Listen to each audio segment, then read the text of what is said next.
اسی لیے حضرت ابی ابن کعب رضی اللہ تعالیٰ عنہ حاضر ہوئے، عرض کیا یا رسول اللہ صلی اللہ تعالیٰ علیہ وسلم، میں چاہتا ہوں کہ اپنے 24 گھنٹوں کے 4 حصے کروں اور ایک حصہ میں درود شریف پڑھتا رہوں، آقا کیسا رہے گا؟ سرکار فرماتے ہیں بہت اچھا ہے، اگر اس میں زیادتی کرو تو اور بہتر ہے تمہارے لیے۔ عرض کی یا رسول اللہ 24 گھنٹے کے آدھے حصے میں اب میں آپ پہ درود و سلام ہی پڑھتا رہوں گا۔ آقا فرماتے بہتر ہے لیکن اس میں اور اضافہ کرو تو اچھا۔ عرض کی یا رسول اللہ پونا حصہ درود و سلام۔ آقا فرماتے بہتر ہے اور زیادہ کرو تو اچھا۔ عرض کیا یا رسول اللہ فرض نمازوں کے بعد رات و دن میں صرف آپ پہ درود و سلام پڑھوں گا۔ آقا فرماتے ہیں اگر تو نے ایسا کر لیا تو اللہ تجھے دنیا کے غموں سے بھی آزاد کر دے گا، آخرت کے غموں سے بھی آزاد۔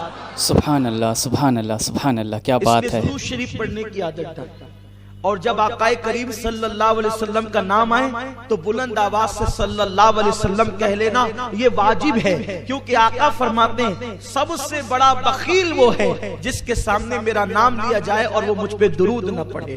آقا کریم صلی اللہ علیہ وسلم کے دیوانوں، اس لیے درود پڑھنے کی عادت ڈالو، کم سے کم روزانہ 313 مرتبہ تو درود پڑھ ہی لیا کرو، 500 مرتبہ پڑھو تو اور اچھا، 1000 مرتبہ پڑھو تو اور اچھا۔ حضرت سیدنا قطب الدین بختیار کاکی رحمت اللہ علیہ اس وقت تک کہ آرام نہیں فرماتے تھے جب تک کہ 3000 مرتبہ درود نہیں پڑھ لیتے۔ 3000 مرتبہ درود پڑھنے کے بعد آپ آرام فرماتے تھے۔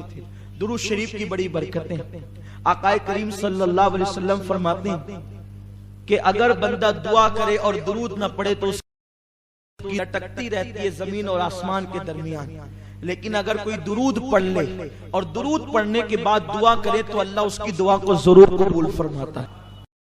آقا فرماتے ہیں عرش کے نیچے ایک فرشتہ ہے جس کا سر عرش سے لگا ہوا ہے اور جس کے پیر تحت الثری میں ہے، جس کا ایک بازو مشرق کی طرف ہے اور دوسرا بازو مغرب کی طرف ہے۔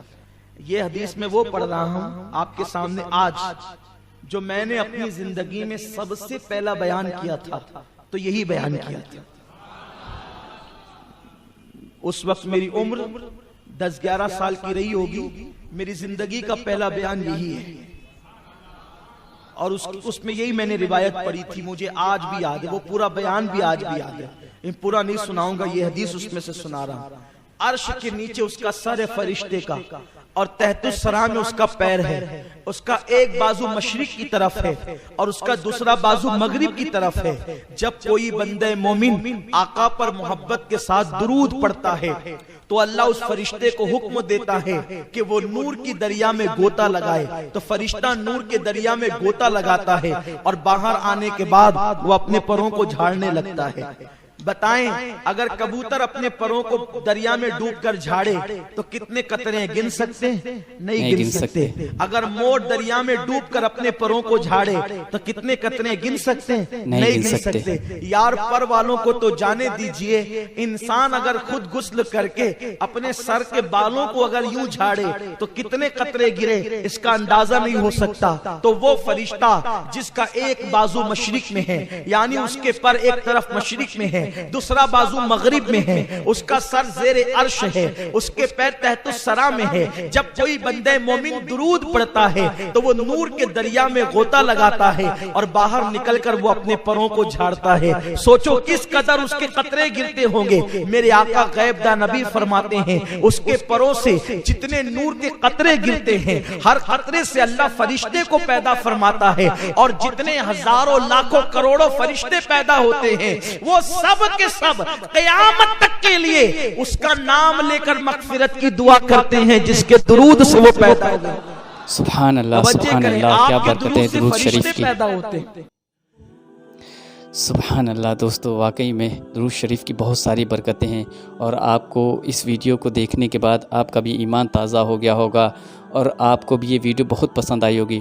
دوستو اگر یہ ویڈیو آپ کو پسند آئی ہو تو زیادہ سے زیادہ اس ویڈیو کو شیئر ضرور کیجئے گا اور کمنٹ میں اپنی رائے ضرور دے، ایک بار کمنٹ میں درود شریف ضرور لکھے۔ ملتے ہیں اگلی ویڈیو میں ایک نئے ٹاپک کے ساتھ میں، ایک نئے وظیفے کے ساتھ میں، ایک عمل کے ساتھ میں، ایک نئی خبر کے ساتھ میں۔